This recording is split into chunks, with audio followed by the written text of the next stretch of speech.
السلام علیکم ورحمۃ اللہ وبرکاتہ۔ پیام رمضان۔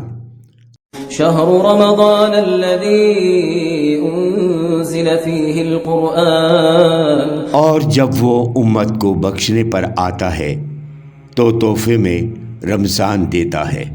پیام رمضان، مہمان رمضان۔ مہمان مہینہ ہے یہ بتلاؤ سبھی کو، مہمان مہینہ ہے یہ بتلاؤ سبھی کو، مالک کی عنایات کا عنوان مبارک ہو، عالم اسلام کو رمضان مبارک۔ آج 19واں روزہ ہے۔ قرآن پاک کی خوبصورتی یہ ہے کہ آپ اس کے پیغام کو بدل نہیں سکتے، ہاں مگر وہ آپ کو بدل سکتا ہے۔ بے شک اس میں کوئی شک نہیں، اللہ کی وہ کتاب جو رمضان مبارک کی بابرکت اور رحمتوں کے مہینے میں نازل ہوئی۔ قرآن وہ کتاب ہے، حضور پاک صلی اللہ علیہ وسلم جس کے ارشاد فرماتے ہیں کہ بہترین بات اللہ کی کتاب ہے اور بہترین سیرت محمد صلی اللہ علیہ وسلم کی سیرت ہے۔ بے شک دلوں کا سکون اللہ کی ذکر میں ہے۔ قرآن پڑھیں، خوب پڑھیں اور کوشش کیجیے ترجمہ کے ساتھ پڑھیں۔ رسول صلی اللہ علیہ وسلم نے ارشاد فرمایا قرآن کی تلاوت کیا کرو، یہ قیامت کے دن اپنے پڑھنے والوں کی سفارش بن کر آئے گا۔ حدیث مبارکہ ہے کہ اپنی آوازوں سے قرآن کو خوبصورت کرو، کیونکہ اچھی آواز قرآن کا حسن بڑھا دیتی ہے۔ حضور پاک صلی اللہ علیہ وسلم نے ارشاد فرمایا جو شخص قرآن کے پڑھنے میں ماہر ہو وہ فرشتوں کے ساتھ ہوگا، اور جو شخص قرآن کو اٹک اٹک کر پڑھتا ہو اور اسے پڑھنے میں دقت ہو اور محنت ہوتی ہو تو اس کو دگنا ثواب ہے، ایک تلاوت کا اور دوسرا محنت کا۔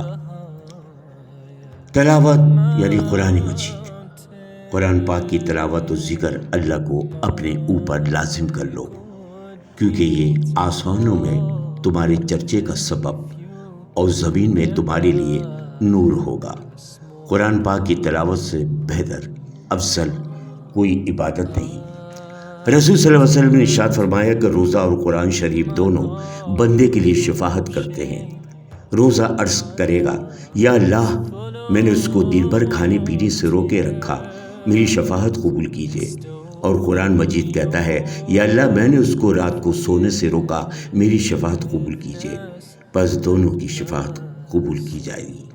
یہ رمضان مبارک کا بابرکت رحمتوں کا مہینہ جو اب تیزی سے گزر رہا ہے، جس طرح ایک برف کو باہر نکال کے رکھ دیں وہ پگھل جاتی ہے، اسی طرح زندگی کا بھی یہی حساب ہے کہ وقت کا پتہ نہیں چلتا۔ ایک دن بعد دوسرا شرح یعنی کہ یہ مغفرت کا بھی ختم ہو جائے گا۔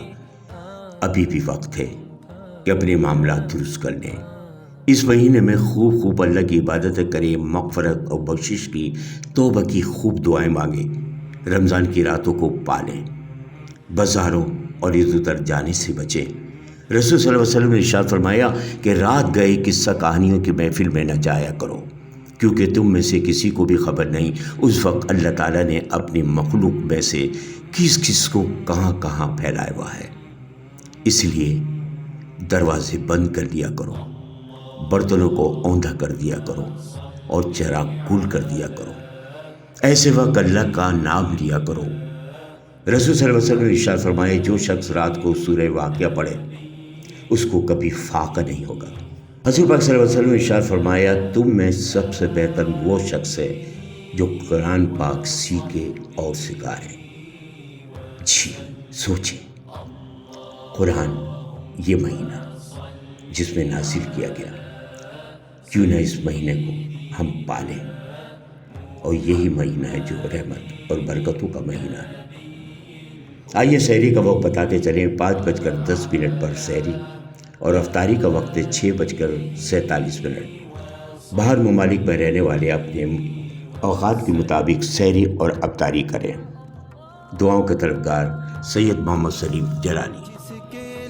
رہتا ہے بہت چاؤ سبھی کو، جس کے لیے رہتا ہے بہت چاؤ سبھی کو، مہمان مہینہ ہے یہ بتلاؤ سبھی کو، مہمان مہینہ ہے یہ بتلاؤ سبھی کو، مالک کی عنایات کا عنوان مبارک ہو عالم اسلام